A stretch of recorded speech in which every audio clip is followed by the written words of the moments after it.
మీరు బంగారం తాకట్టు పెట్టి ఆ బంగారం డబ్బులు కట్టలేక ఇబ్బంది పడుతున్నారా? ఆచారి గోల్డ్ వాళ్ళు మీ బంగారం కొని మీ లోన్ తీర్చి మిగిలిన డబ్బులు మీకు ఇచ్చేస్తారు.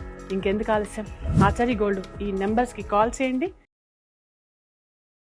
ఏదైతే టీడీపీ ఎమ్మెల్యేల రిపోర్ట్లు, ప్రోగ్రెస్ రిపోర్ట్లు తర్వాత మంత్రివర్గంలో ఎవరెవరు ఉండాలి ఏంటి, కొత్త మంత్రివర్గానికి ఏమన్నా ప్లాన్ చేస్తున్నారా, లేకపోతే హెచ్చరిస్తున్నారా సార్ అందరికీ ఇట్లా ఇట్లా ఉంది పరిస్థితి బాగాలేదని చెప్పి ఎమ్మెల్యేలకి వార్నింగ్ ఇస్తున్నారా సార్ రిపోర్ట్ చూపించి? చంద్రబాబు గారి స్టైల్ ఆఫ్ ఫంక్షనింగ్ ఏంటంటే ఎవరిని ప్రశాంతంగా ఉండనీయడు. అదొక స్టాక్టిస్. ప్రశాంతంగా ఉండంటే ఏదో తప్పు చేస్తారని కాదు. రాజకీయాల్లో మీ ఎమ్మెల్యేలు గెలిచారు, ఇంకా 5 ఏళ్ళు మీరు ప్రశాంతంగా చేసుకోండి అంటే వాళ్ళు చెప్పిన మాట అంటారు. మంత్రులు ఒకసారి ఎన్నికైనా 2 ఏళ్ళు 3 ఏళ్ళు మీకు మంత్రులు గ్యారంటీ, ఇంక మీ బుద్ధి పుట్టినట్టు సరిగ్గా పనిచేయరు, ఇచ్చలబెడితనం కూడా వస్తుంది. కానీ చంద్రబాబు గారు ఎప్పుడు కూడా కంట్రోల్లో పెట్టుకుంటారు. కొంత అభద్రతా భావం ఉండేట్టుగా చూస్తారు. అభద్రతా భావం అంటే తేడా వస్తే మంత్రివర్గాన్ని తీసేస్తాను, తేడా వస్తే మంత్రివర్గ విస్తరణలో కొత్త వాళ్ళకి అవకాశం ఇస్తుంది. ఆ రకంగా ఏముందంటే ఉన్న వాళ్ళని హెచ్చరించడం, కొత్త వాళ్ళకి ఆశలు కల్పించడం. అంటే అందరికీ ప్రోగ్రెస్ రిపోర్ట్ ఇవ్వడం అంటే అర్థం, మంత్రివర్గంలో ప్రోగ్రెస్ రిపోర్ట్లో ఫెయిల్ అయినారనుకోండి, ఎమ్మెల్యేల్లో మంచి ప్రోగ్రెస్ రిపోర్ట్ వచ్చిందనుకోండి, వీళ్ళు తగ్గిస్తే వాళ్ళు తీసుకుంటారు. ఆ రకంగా తగ్గిస్తారనే భయం ఉన్న వాళ్ళకి, మాకు అవకాశం వస్తున్న ఆశ కొత్త వాళ్ళకి. ఇది ఖచ్చితంగా వాళ్ళని బాగా పనిచేయించడానికి ఉపయోగపడుతుంది. ఇది ఒక మంచి టాక్టిక్స్. కాబట్టి చంద్రబాబు గారి సహజ ధోరణి కూడా అది. కాబట్టి ఈ టాక్టిక్స్ని వాళ్ళు మూవ్ అవుతున్నట్టున్నారు.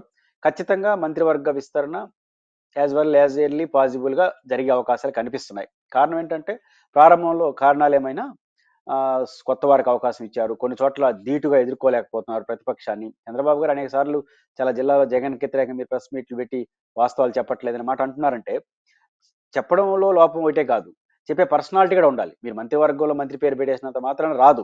కొన్ని పర్సనాలిటీకి కొన్ని ఇమేజ్ ఉంటాయి. ఇప్పుడు నెల్లూరులో సోమిరెడ్డి చంద్రమోహన్ రెడ్డి గారు, కృష్ణా జిల్లాలో దేవినేని ఉమామహేశ్వరరావు గారు, పల్నాడు ఏరియాలో ధూళిపాల నరేంద్ర గారు, గొట్టి మన బొచ్చయ్య చౌదరి గారు, ఇలాంటి వాళ్ళకి ఒక స్టేచర్ ఉంటుంది. స్టేచర్ అంటే సీనియారిటీ, అంతకు మించి ఏం కారణం కాదు. ఇలాంటి వాళ్ళకి అవకాశం వచ్చింది అనుకోండి, చాలా గట్టిగా వారు మాట్లాడేదానికి కొత్తగా మీరు మంత్రివర్గంలో ఇచ్చే వాళ్ళు మాట్లాడికి వ్యత్యాసం ఉంటుంది.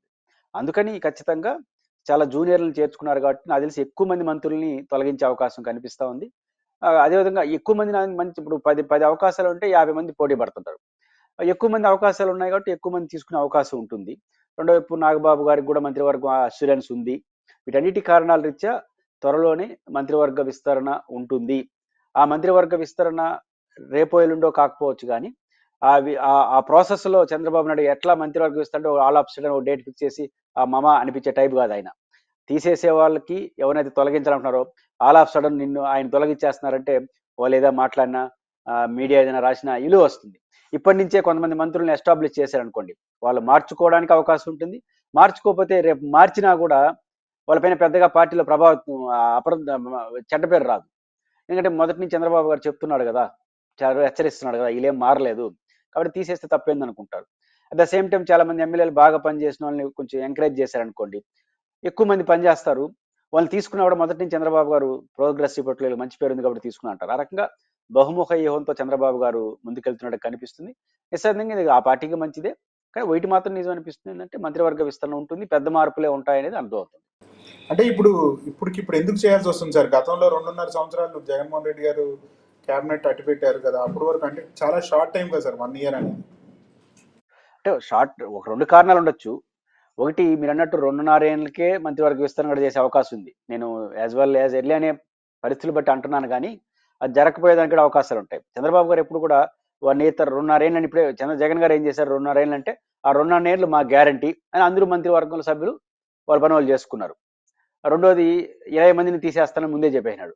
కాబట్టి ఒక 5-6 మంది సీనియర్లు తప్ప మీదంతా పోతారు, 3 రోజులు ఉందాం అని నిర్లక్ష్యం కూడా వచ్చి ఉంటుంది కొద్దిగా. కాబట్టి చంద్రబాబు గారు అట్లా అవకాశం ఇవ్వరు కదా.